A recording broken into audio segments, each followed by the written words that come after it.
Olá, como você está? Espero que bem. Essa será uma abertura breve, prometo. Pois nesta carta 18, Screwtape decidiu mirar o seu canhão diabólico para as seguintes áreas: o papel e a natureza do amor, intimidade física, as bases bíblicas do casamento, a função da família e o sentimento de estar apaixonado. Não é à toa que você está diante de mais um áudio gigante. Por esse motivo, vamos direto ao assunto, porque além dos livros que normalmente utilizamos em nossas reflexões, temos a contribuição do livro Cristianismo Puro e Simples, onde Lewis deixou um capítulo inteirinho sobre essas questões que tratam do amor, casamento e castidade. Foi impossível deixar de fora, espero que goste. Então é isso, sem enrolação, vamos dar início à abertura da carta 18 do livro The Screwtape Letters, ou Cartas de um Diabo ao Seu Aprendiz, de C.S. Lewis. E como já é de costume, antes me diz... E aí, tá preparado? Então fica confortável e vem comigo. Non nobis Domine, non nobis sed nomine tua da gloriam.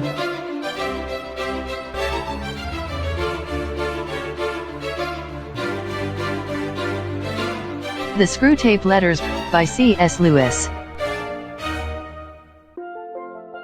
Carta 18, primeira publicação no The Guardian, em 29 de agosto de 1941. Meu querido Wormwood, mesmo sob a batuta de Slubgob, você deve ter aprendido na faculdade a técnica usual da tentação sexual. E já que para nós espíritos esse é um assunto bastante tedioso, embora seja necessário como parte do nosso treinamento, eu o ignorarei. Mas acredito que você ainda tenha muito a aprender em questões relativas a esse assunto. A exigência que o inimigo faz aos humanos assume a forma de um dilema: ou a completa abstinência ou a monogamia absoluta. Desde a primeira grande vitória de nosso pai, nós fizemos com que a primeira fosse extremamente difícil para eles, e da segunda nós fizemos nos últimos séculos um modo de fuga. Chegamos a isso através de poetas e romancistas persuadindo os humanos de que uma experiência curiosa e geralmente efêmera, chamada estar apaixonado, é a única razão respeitável para o casamento, que o casamento pode e deve fazer com que a excitação seja permanente e que o casamento que falha nesse sentido não é mais obrigatório. Essa ideia é uma paródia nossa de uma ideia do inimigo. Toda a filosofia do inferno se baseia no reconhecimento do seguinte dogma: uma coisa não é outra coisa, e principalmente um ser não é outro ser. O que é bom para mim é bom para mim, e o que é bom para você é bom para você. O que um ganha, o outro perde. Mesmo um objeto inanimado é o que é porque exclui todos os outros objetos do espaço que ele ocupa. Se ele se expande, ele o faz por empurrar os outros objetos ou por absorvê-los. O mesmo acontece com um ser. Com os animais, a absorção assume a forma de alimentação. No nosso caso, que somos seres mais fortes, significa sugar a vontade e a liberdade dos seres mais fracos. Existir significa estar em competição. Bem, a filosofia do inimigo nada mais é do que uma contínua tentativa de escapar desta óbvia verdade. Ele aspira à contradição. As coisas devem ser muitas e ainda assim uma única coisa. O bem para um ser deve ser o bem para o outro. A essa impossibilidade ele dá o nome de amor. E essa mesma panaceia monótona pode ser detectada em tudo que ele faz e mesmo em tudo que ele é ou afirma ser. Assim, nem ele mesmo se contenta em ser uma simples unidade aritmética. Ele diz que é 3 ao mesmo tempo que é 1, para que toda essa bobagem de amor possa apoiar-se na sua própria natureza. Do outro lado da equação, ele inclui aquela invenção obscena, o organismo, cujas partes são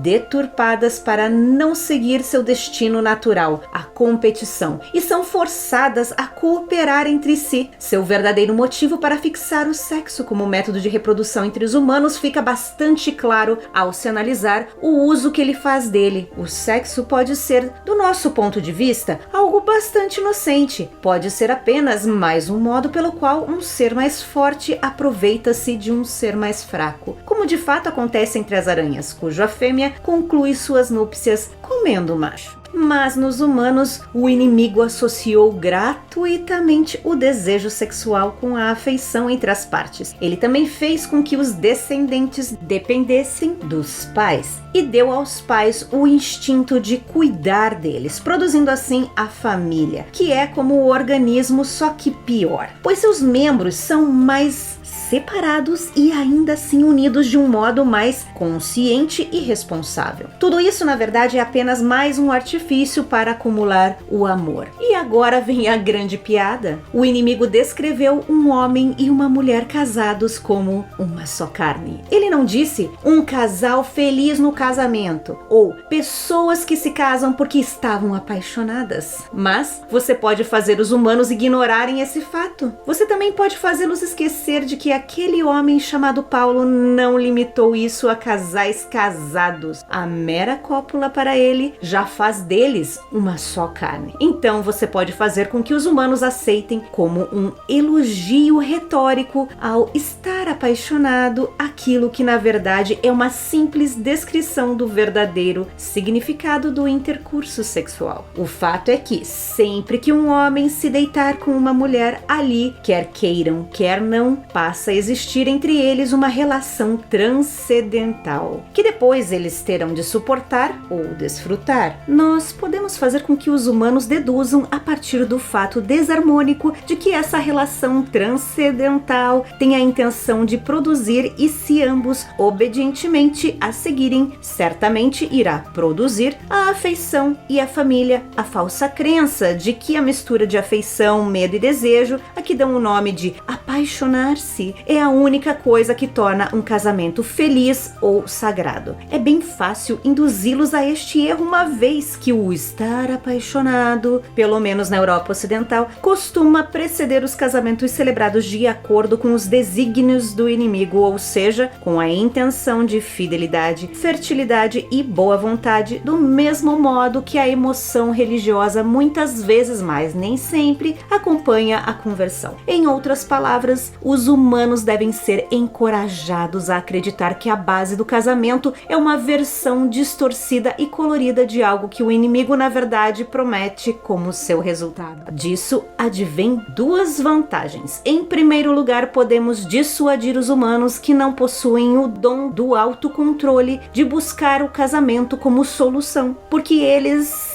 não estão apaixonados. Graças a nós, a ideia de se casar por qualquer outro motivo lhes parece baixa e desprezível. Sim, eles pensam assim, consideram a intenção de ser leal a um parceiro com vistas ao auxílio mútuo, à preservação da castidade e à propagação da vida algo inferior a uma tempestade emocional. Não se esqueça de fazer com que o seu homem pense na cerimônia de casamento como algo bastante desagradável. Em segundo lugar, qualquer atração sexual, enquanto carregar consigo a ideia de casamento, será considerada amor, e o amor funcionará como um escudo para que um homem nunca se sinta culpado por se casar com uma mulher pagã, com uma tola ou com uma libertina, além de protegê-lo de todas as consequências dessa sensação de culpa. Mas na minha próxima carta falarei mais sobre isso. Por enquanto é isso. Seu afetuoso tio, Screwtape.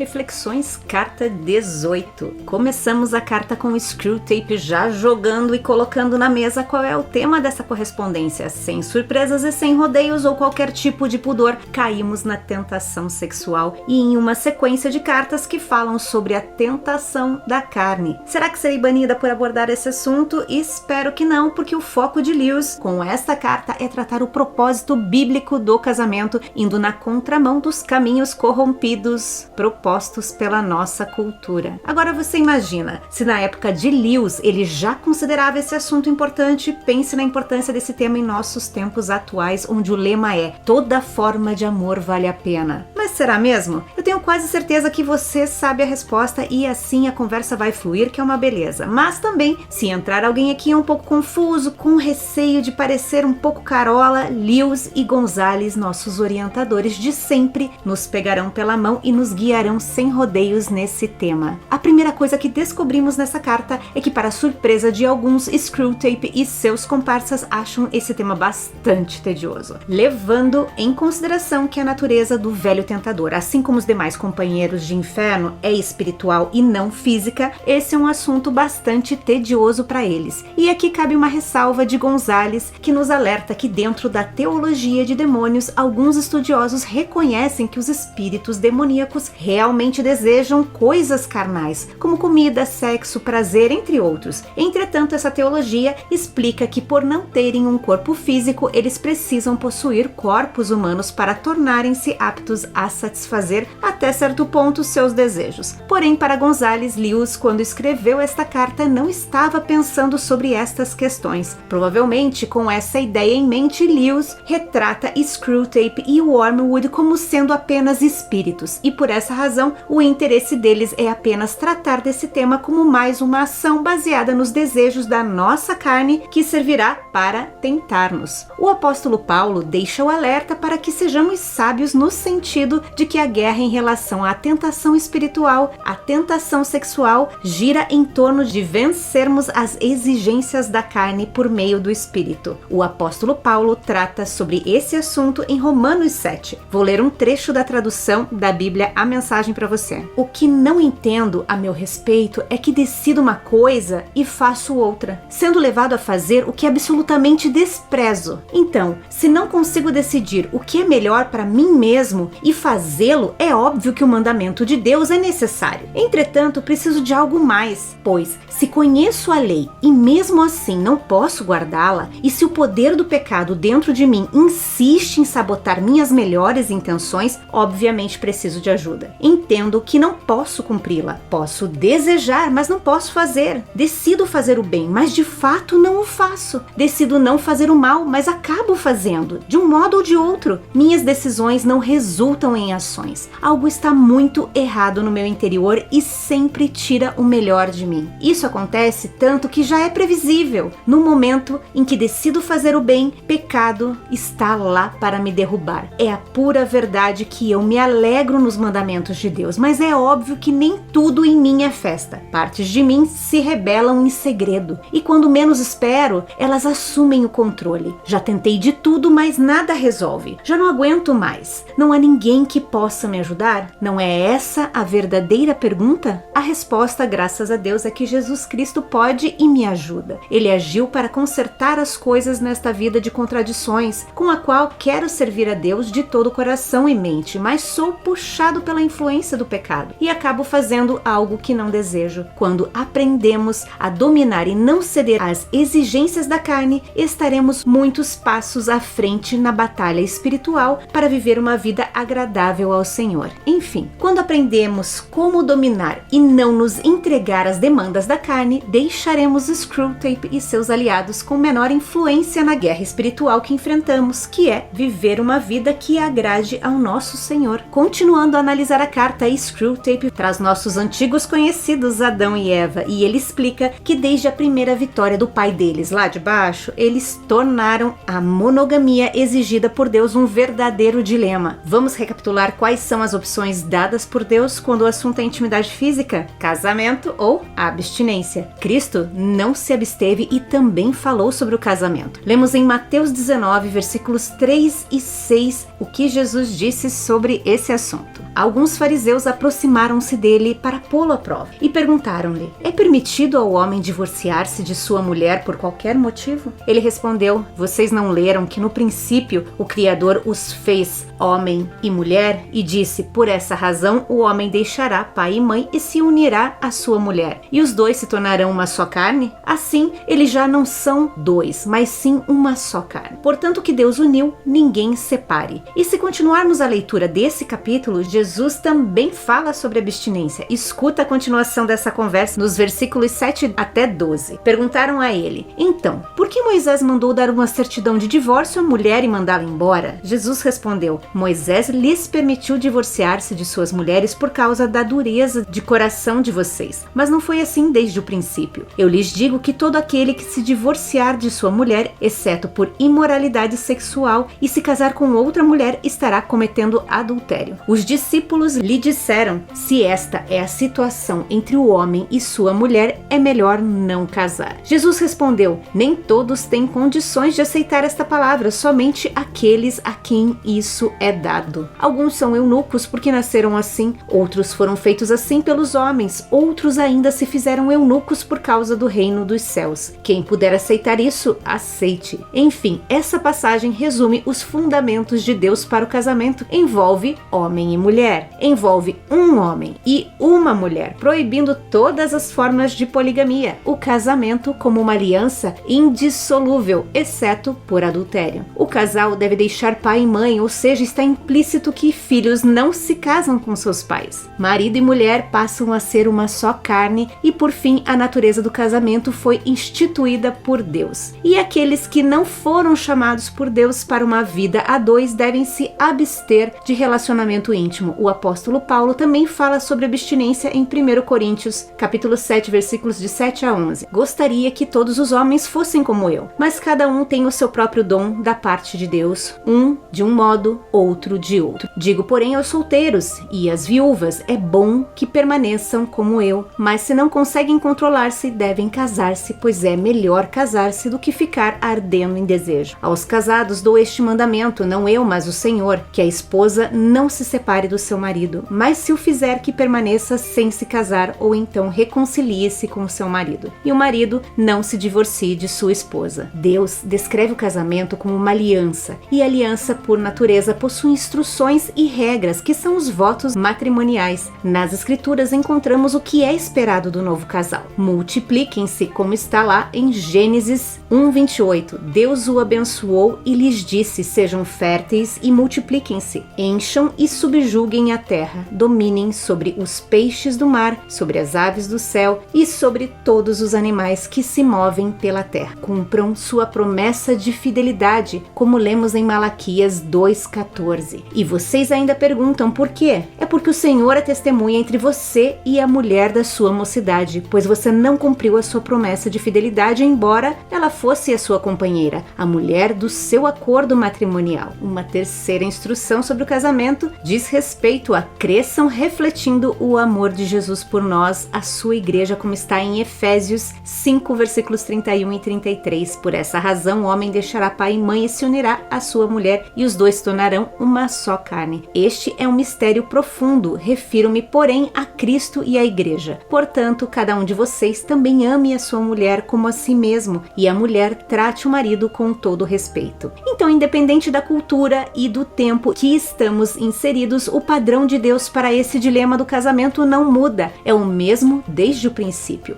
A união íntima entre homem e mulher é um relacionamento transcendental, e esse era o entendimento de Lewis. O casamento iniciado aqui continuaria na eternidade. Em 1955, Lewis escreve para Sheldon Vanauken, bom, não sei como se pronuncia, me perdoem, e ele diz: sobre a natureza do relacionamento entre os cônjuges na eternidade, baseio minha ideia na máxima de São Paulo, que aquele que se une a uma prostituta é uma só carne. 1 Coríntios, capítulo 6, versículo 16. Ou seja, penso que a união entre os esposos ressuscitados será tão próxima quanto aquela entre a alma e seu próprio corpo ressuscitado. Se compartilharmos esta morte, também compartilharemos esta ressurreição. Essa carta está lá no livro Collected Letters, volume 3. Gonzalez, sobre esse assunto, discorda de Lewis. Ele cita Lucas, capítulo 20, versículos 34 e 36, que Jesus diz assim: Jesus respondeu: os filhos dessa era casam-se e são dados em casamento, mas os que forem considerados dignos de tomar parte na era que há por vir e na ressurreição dos mortos não se casarão nem serão dados em casamento, e não podem mais morrer, pois são como anjos, são filhos de Deus, visto que são filhos da ressurreição. Portanto, uma vez que não seremos casados no céu, não haverá mais tentação sexual para os crentes, embora eles manterão seus corpos físicos. Nossos corpos e almas serão redimidos e glorificados. Em última análise, devemos perceber que o casamento é uma instituição terrena, quando dizemos em nossos votos até que a morte nos separe, bem como lemos na passagem de Mateus 19, em que Jesus disse: portanto, que Deus uniu, ninguém separe. A morte nesta vida ou a ressurreição termina todos os casamentos quando nós assumimos as nossas novas posições posições como herdeiros de Deus, como está escrito em Romanos 8,17. Se somos filhos, então somos herdeiros, herdeiros de Deus e co-herdeiros em Cristo, se de fato participamos dos seus sofrimentos, para que também participemos da sua glória. Com isso dito, sobre o dilema apontado por Screwtape, ele agora explica como eles têm trabalhado ao longo do tempo com poetas e escritores para colocar no imaginário popular que a única maneira válida para que um casamento aconteça é estar apaixonado. Mas vamos acompanhar o que Lewis pensa a esse respeito lá no livro Cristianismo Puro e Simples. Ele diz o seguinte: estar apaixonado é algo bom, mas não é a melhor coisa do mundo. Há muitas outras coisas piores do que isso, mas também há coisas bem melhores. Você não pode tornar o estar apaixonado um fundamento de toda a sua vida. Trata-se de um sentimento nobre, mas que não deixa de ser apenas um sentimento. Não se pode partir do pressuposto de que algum sentimento perdure com força total, nem mesmo que perdure. O conhecimento pode durar, os princípios podem durar, os hábitos podem durar, mas os sentimentos são estáveis. E de fato, seja o que for que as pessoas possam dizer, o estado que se chama de apaixonado normalmente não perdura. Um ano antes de escrever Cartas de um Diabo ao seu aprendiz, Lewis tratou desse assunto em uma carta trocada com Mary Nealon. Também não sei se é assim que se pronuncia. Em 1940, e ele disse assim: a tradição moderna é que a razão para casar é o estado descrito como estar apaixonado. Agora, não tenho nada a dizer contra estar apaixonado, mas a ideia de que esta é ou deveria ser a razão exclusiva ou que pode ser ela própria uma base adequada parece-me sem sentido. Em primeiro lugar, muitas eras, muitas culturas e muitos indivíduos não experimentaram esse tipo de casamento e, como sabemos, o cristianismo é para todos os homens, não apenas para europeus ocidentais modernos. Em segundo lugar, por muitas vezes une as pessoas mais inadequadas. Em terceiro lugar, estar apaixonado não é geralmente transitório? A ênfase moderna no amor leva as pessoas ao divórcio ou à miséria, porque quando essa emoção se extingue, elas concluem que seu casamento é um fracasso, embora na verdade tenham acabado de chegar ao ponto em que o verdadeiro casamento começa. Em quarto lugar, seria indesejável, mesmo que fosse possível, que as pessoas se apaixonassem por toda a vida. Que mundo seria se a maioria das pessoas que conhecêssemos estivessem perpetuamente nesse transe? A carta completa você encontra naquele livro também chamado Collected Letters, volume 2. Lewis frequentemente se pronunciava sobre a idolatria de estar apaixonado em nossa cultura. Ainda no livro Cristianismo Puro e Simples, ele acrescenta: nossa experiência é profundamente influenciada pelos livros, peças de teatro e pelo cinema, que demanda paciência e habilidade de se desvencilhar dessas coisas e separá-las do nosso aprendizado da vida real. As pessoas adquirem dos livros a ideia de que se você se casou com a pessoa certa, pode ter a expectativa de continuar apaixonado para sempre. O resultado disso é que quando descobrem que não estão mais nesse estado, elas pensam que isso é a prova de que cometeram um erro e que têm direito à mudança, sem se dar conta de que quando elas tiverem mudado de parceiro, o glamour se esvairá do novo amor da mesma forma que foi embora do anterior. Gonzalez ressalta que aqueles que são maduros em seus relacionamentos conjugais reconhecerão que os sentimentos dentro do casamento oscilarão para cima e para baixo constantemente. No livro Os Quatro Amores, Lewis descreve que estar apaixonado é o primeiro e mais básico tipo de amor. Já o segundo tipo é mais quieto se comparado ao primeiro. E a esse amor ele nomina de caridade cristã, que é o amor ágape. Nesse livro, Lewis reconhece os desafios que os casais enfrentam em seus casamentos e que, se eles quiserem sobreviver a eles, precisam basear suas ações buscando esse amor ágape. Ágape é uma expressão grega que significa o tipo de amor incondicional, daquele em que se doa, se entrega e não há nenhum benefício em troca. Na Grécia, a palavra ágape era usada para se referir ao tipo de amor entre marido e mulher e filhos. Já para identificar o amor de natureza sexual, o termo utilizado era eros, e aquele amor entre amigos e irmãos, indicando um carinho e afinidade, a palavra que seria utilizada seria philos, uma divisão parecida com a divisão proposta por Lewis. Dando sequência à carta, Screwtape faz um contraponto entre o que o inferno entende por relacionamento versus a visão de Deus. Os seres do inferno veem uns aos outros como competidores, onde a razão de sua existência resistência se baseia na conquista do mais fraco. Já o desejo de Deus para nós é o crescimento, e para isso precisamos fazer o bem aos outros, buscando pelo interesse alheio mais do que o nosso. Diferente do conceito de Screwtape, Deus deseja que o mais forte auxilie o mais fraco a suportar o seu fardo em cooperação, como está descrito em Romanos 15, versículos de 1 a 3. Nós que somos fortes devemos suportar as fraquezas dos fracos e não agradar a nós mesmos. Cada um de nós deve agradar ao seu próximo para o bem dele, a fim de edificá-lo. Pois também Cristo não agradou a si próprio, mas, como está escrito, os insultos daqueles que te insultam caíram sobre mim. Já o inferno tem como missão nos ensinar que só ganhamos se destruirmos o próximo. E Screwtape ainda acrescenta que Deus quer que a humanidade se espelhe naquilo que ele é. 3 em 1. O ponto que o amor tem sua raiz na própria natureza de Deus é extremamente importante, não teologicamente, mas também logicamente. Os crentes devem buscar fazer do amor algo natural no casamento, assim como Deus é em sua natureza triuna. Esse amor é compartilhado entre os membros da Trindade e devem também nos inspirar em nossas relações. Jesus nos ensina que, como o Pai o amou, nós também devemos amar uns aos outros. No livro Cristianismo Puro e Simples, Lewis diz: todo tipo de pessoa gosta de repetir a afirmação cristã de que Deus é amor, mas eles parecem não perceber que as palavras Deus é amor não têm significado real a menos que Deus contenha pelo menos 2 pessoas. O amor é algo que uma pessoa tem por outra pessoa. Se Deus era uma única pessoa, então antes que o mundo fosse feito, ele não era amor? Claro, o que essas pessoas querem dizer quando dizem que Deus é amor é algo bem diferente. Elas realmente querem dizer amor é Deus. Eles realmente apontam que nossos sentimentos de amor, como e onde quer que surjam e quaisquer resultados que produzam, devem ser tratados com grande respeito. Talvez sejam, mas isso é algo bem diferente do que os cristãos querem dizer com a afirmação Deus é amor. Eles acreditam que a atividade viva e dinâmica do amor está acontecendo em Deus desde sempre. Retornando à carta, Screwtape diz que, segundo o ponto de vista deles, o relacionamento sexual poderia ser algo inocente e envolveria apenas o maior se alimentando do mais fraco. Porém, não foi isso que Deus determinou para o casamento, só que com a entrada do pecado no mundo, o lado mais fraco do ato sexual assumiu um papel proeminente, fazendo assim a visão de Screwtape e seus aliados algo bastante crível em nossa cultura. O ato íntimo que faz parte dos frutos do casamento foi corrompido ao ponto em que a prostituição, abuso, incesto, poligamia, tráfico sexual, entre outros crimes, ficaram ligados ao sexo, tornando essa palavra um tabu em nossa sociedade. O ato sexual, por um lado, passa a ser banalizado e no outro extremo carrega a culpa, fazendo com que muitos casais em seu casamento deixem de lado a relação íntima por considerar que isso é algo totalmente impuro. Não é à toa que Screwtape sugere ao Wormwood que eles devem encorajar a culpa e a vergonha no relacionamento íntimo, mesmo entre os casais em matrimônio. Agora escuta o que Paulo diz em 1 Coríntios, capítulo 7, versículos de 3 a 5. O marido deve cumprir os seus deveres conjugais para com sua mulher e da mesma forma a mulher para com seu marido. A mulher não tem autoridade sobre o seu próprio corpo, mas sim o marido. Da mesma forma, o marido não tem autoridade sobre o seu próprio corpo, mas sim a mulher. Não se recusem um ao outro, exceto por mútuo consentimento e durante certo tempo, para se dedicarem à oração. Depois, unam-se de novo para que Satanás não os tente por não terem domínio próprio. Aqui Paulo esclarece para a igreja de Corinto, que em sua época era reconhecida por serem rebeldes, beberrões e promíscuos, qual é o papel do relacionamento íntimo no casamento. Não é à toa que Screwtape menciona o apóstolo Paulo nessa carta, dizendo que trabalham duro para que os ensinamentos do apóstolo sejam esquecidos. Dando sequência à carta, Screwtape faz coro com o mundo, desdenhando o papel da família. Quem nunca ouviu uma piadinha com a família tradicional? E até questionando quem foi que definiu o conceito de família tradicional. Deve ter sido o patriarcado, com certeza. Tudo isso é uma cortina de fumaça para confundir aqueles que ainda estão perdidos. Nesta carta temos uma representação de qual a ideia e como Screwtape se sente em relação à família. Ele diz que a família é como se fosse partes que formam um só organismo. Só que pior para ele, pois essas partes são realmente aparentemente membros distintos, entretanto formam uma unidade. Quando uma família entende como ela deve ser organizada e as funções de cada um, normalmente ela reflete a relação harmônica da Trindade. Quando perguntam quem decidiu o que seria uma família tradicional, a resposta é bastante simples, foi o próprio Deus, e ele não nos deixa no escuro nesse quesito. Ao longo das Escrituras sabemos que a mulher segue a liderança do marido, enquanto o marido deve demonstrar amor pela sua esposa. Além disso, os filhos devem honrar e obedecer pai e mãe para que recebam as bênçãos de Deus. Já os pais devem guiar seus filhos e instruí-los sobre os caminhos do Senhor. Tudo isso com amor para que não cause a ira em seu filho. Encontramos esses ensinamentos por toda a Bíblia, mas na carta de Paulo aos Efésios temos um resumo de como deve ser o relacionamento familiar. Vou ler a versão da Bíblia, a mensagem. Esposa, entenda e dê apoio ao seu marido, pois assim demonstrará seu apoio a Cristo. O marido exerce liderança em relação à esposa, mas da mesma forma com a qual Cristo faz a igreja, com carinho, não por dominação. Assim como a igreja se submete à liderança de Cristo, a esposa deve submeter-se ao marido. Marido, dê ao máximo de amor à esposa, faça como Cristo fez pela igreja, um amor marcado por entrega total. O amor de Cristo torna a igreja íntegra. Suas palavras evocam a beleza dela. Tudo que ele faz e diz tem o propósito de extrair o melhor dela. Ele quer vê-la vestida de branco, brilhando em santidade. É assim que o marido deve amar a esposa, até porque estará fazendo um bem a si mesmo, uma vez que ambos são um pelo casamento.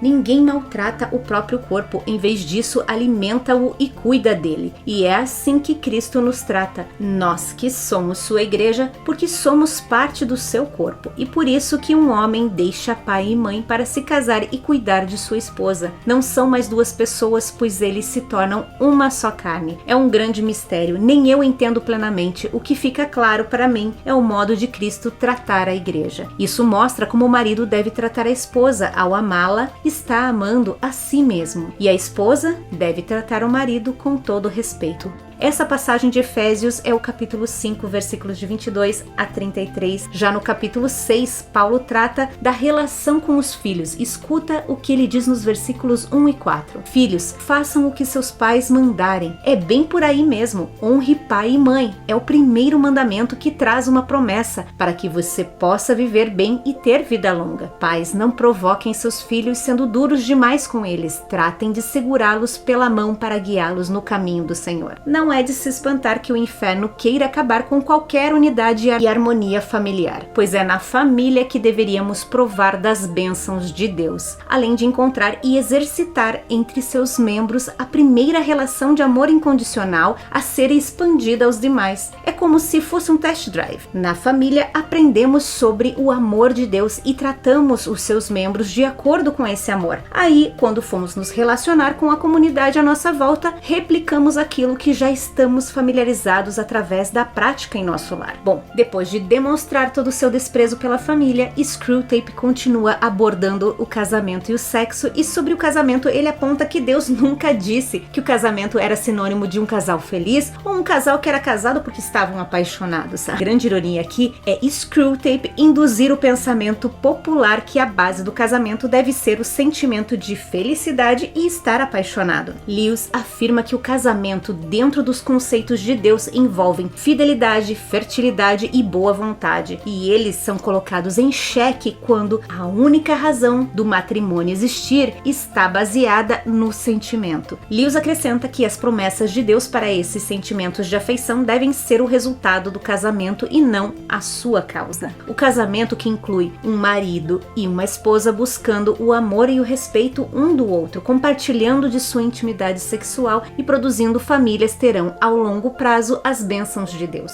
Como acompanhamos anteriormente, as escrituras nos ensinam qual é o desejo de Deus para o casamento e o sexo, que seja parte do matrimônio e não motivo de vergonha ou libertinagem entre o casal. E é logo depois de desdenhar, dizendo que Deus não prometeu casamento feliz, é que Screwtape diz para Wormwood que eles devem apagar os ensinamentos de Paulo, que diz que o relacionamento sexual é a concretização do matrimônio, como está em 1 Coríntios, capítulo 6, versículos 16 em que o apóstolo afirma: vocês não sabem que aquele que se une a uma prostituta é um corpo com ela? Pois, como está escrito, os dois serão uma só carne. Já pensou se nossa juventude aprendesse através dos seus pais e da nossa cultura que aos olhos de Deus não existe sexo casual e que qualquer relacionamento íntimo com outra pessoa te faz casado com ela? E tem mais, qualquer relacionamento posterior te faz um adúltero? Imagino que muitos desconheçam essa afirmação bíblica e até que essa pessoa desperte, se arrependa e peça perdão a Deus, estará vivendo em pecado. E quando esse momento chegar, com certeza Screwtape e seus companheiros adorarão os acusar de terem sido infiéis e adúlteros, os fazendo acreditar que não merecem andar com Deus. É uma luta sem fim essa nossa. Logo na sequência da carta, Screwtape diz que o papel deles é distorcer as bases do casamento estipulado por Deus. Gonzales enumera quais são as razões que encontramos nas palavras de Deus para nos casarmos. Primeiro é a lealdade e ajuda mútua, preservação da castidade e a transmissão da vida. Todas essas são razões bíblicas para o casamento. Agora, se Wormwood conseguir fazer com que o seu paciente adote a razão de Screwtape para o casamento, então o paciente ficará facilmente ofendido com essas razões listadas acima. No caso do sobrinho ainda não ter entendido muito bem o que ele está afirmando, Screwtape explica quais as duas vantagens em estabelecer a base do casamento fundamentado no estar apaixonado. Primeiro, porque aqueles que não têm vocação para o celibato e escolheriam se casar, não o farão, pois não estão apaixonados, e se casar sem estar apaixonado é algo baixo e cínico, melhor não casar. Já a segunda vantagem desta tática é que ao fazer as pessoas acreditarem que estar apaixonado seja a única razão para que um casal se une em matrimônio, é colocar o amor acima de todas as outras virtudes. Quantas vezes ouvimos mulheres dizendo: ele é um bom pai, um bom marido, mas o amor não existe mais, viramos amigos, por isso eu vou me separar. Ou o marido dizendo: nosso casamento entrou em uma rotina, ela está sempre dando mais atenção aos filhos e a fulana me fez sentir vivo novamente, por essa razão pedirei o divórcio. Não tem como continuar em um relacionamento infeliz, isso não é bom para ninguém. Gonzales também dá um exemplo de como isso acontece na igreja dele. Eu não sei se eu comentei antes, mas Gonzales é pastor e ele diz assim: pior ainda foi quando uma mulher que desejava ter um caso com um homem casado me disse: mas por que Deus me daria esses sentimentos de amor se ele não quer que eu faça algo com ele? No pensamento dessa mulher, o amor havia sido exaltado a maior virtude em detrimento da fidelidade conjugal. Essa ideia de substituir todas as outras virtudes por amor é o que Screwtape está tentando tecer ao longo de toda essa carta. No entanto, o amor que Screwtape está afirmando não é o da caridade cristã, o amor ágape que Deus deseja para nós. Ou seja, o amor acabará virando desculpa para outras indiscrições. Em nome do amor, eu abandono a minha família e me caso novamente. Em nome do amor, pais e filhos podem se relacionar intimamente. Em nome do amor, um professor pode se relacionar com uma criança, tudo em nome do amor. E quando, sem perceber, tiverem chegado ao estado mais baixo de valores do que é certo e errado, dirão: ah, o amor venceu. Consegue entender como algo que parece tão inofensivo pode acabar se tornando um problema bem maior? Gonzales também afirma que as pessoas frequentemente tiram as escrituras do contexto para seu próprio benefício. Como a Bíblia diz, Deus é amor. Alguns aplicarão seletivamente esse atributo de Deus à sua própria vida, como se Deus não fosse nada além de ser amor. Precisamos ter certeza de que não cairemos na armadilha que Screwtape prepara para nós, não reconhecendo igualmente que Deus é santo, santo, santo, como está lá em Isaías 6:3, e julgará o pecado. Se o paciente de Wormwood cair nesta falácia, não tardará para que ele acredite que o amor o livrará de toda a culpa causada por suas ações contrárias à palavra de Deus, e quem sabe ele ainda caia no papo furado de uma certa celebridade decadente de que a Bíblia precisa ser reescrita. Afinal, para ela, Deus é amor, e se as minhas ações são confrontadas pelo que está escrito ali, isso não é amor. Melhor reescrever isso aí. Nossa, eu estou pro crime hoje. Só não sou cancelada porque quase ninguém me conhece ou meu canal ainda eu sou café com leite.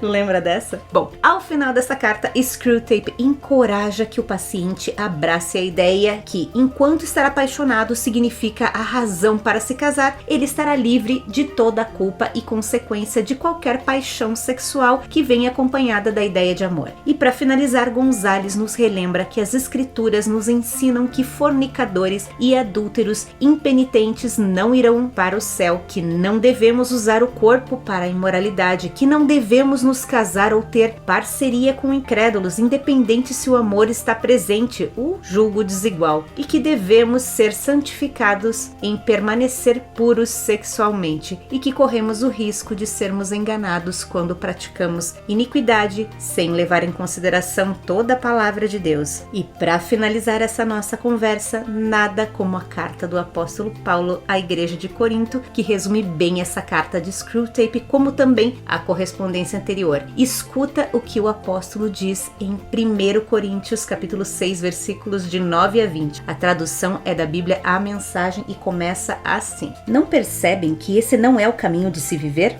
Os injustos que não se preocupam com Deus não farão parte de seu reino. Quem usa e abusa das pessoas, do sexo, da terra e de tudo que nela existe não se qualifica como cidadão do reino de Deus. Eu estou falando dos imorais, os idólatras, adúlteros, homossexuais, passivos ou ativos, ladrões, avarentos, alcoólatras, caluniadores e também trapaceiros. Alguns de vocês, por experiência, sabem do que estou falando, pois não faz muito tempo vocês estavam nessa lista, mas foram purificados e tiveram uma nova chance oferecida por Jesus, nosso Senhor e Messias, e pelo Deus presente em nós, o Espírito. Só porque algo é correto diante da lei, não significa que seja espiritualmente apropriado. Se eu saísse por aí fazendo tudo que tenho direito de fazer, seria um escravo dos meus caprichos. Vocês conhecem o velho ditado: primeiro você come para viver, depois vive para comer? Pois bem, pode ser verdade que o corpo seja apenas temporário, mas não é desculpa para entupi-lo de comida ou entregar-se ao sexo. Uma vez que o Senhor nos honra com o corpo, honremos também a Ele com o nosso corpo. Deus honrou o corpo do Senhor levantando-o do túmulo. Ele usará o mesmo poder para ressuscitá-los. Até lá, lembrem-se de que nosso corpo foi criado com a mesma dignidade do corpo do Senhor. Vocês não levariam o corpo do Senhor a um prostíbulo, levariam? Espero que não. Sexo é mais do que pele sobre pele. É tanto um mistério espiritual quanto um ato físico, como está nas Escrituras. Os dois se tornam um. Já que queremos nos tornar espiritualmente um com o Senhor, não devemos buscar o tipo de sexo que foge do compromisso e da intimidade, ficando mais solitários ainda. O tipo de sexo que nunca se torna um. Há um aspecto no qual os pecados sexuais são diferentes de todos os outros. No pecado sexual, violamos a sacralidade do corpo, que foi feito para o amor idealizado por Deus para tornar-se um com a outra parte. Ou vocês não sabem que o corpo é um lugar sagrado onde mora o Espírito Santo? Vocês percebem que não podem viver de qualquer maneira desperdiçando algo pelo qual Deus pagou um preço tão alto? A parte física não é mero apêndice da parte espiritual. Tudo pertence a Deus, portanto, deixem que as pessoas vejam Deus no corpo de vocês e através dele. E é isso, com isso terminamos mais uma reflexão de uma das cartas do livro Cartas de um Diabo ao Seu Aprendiz, de C.S. Lewis. Nos encontramos no próximo áudio com a abertura da carta 19. Te vejo lá.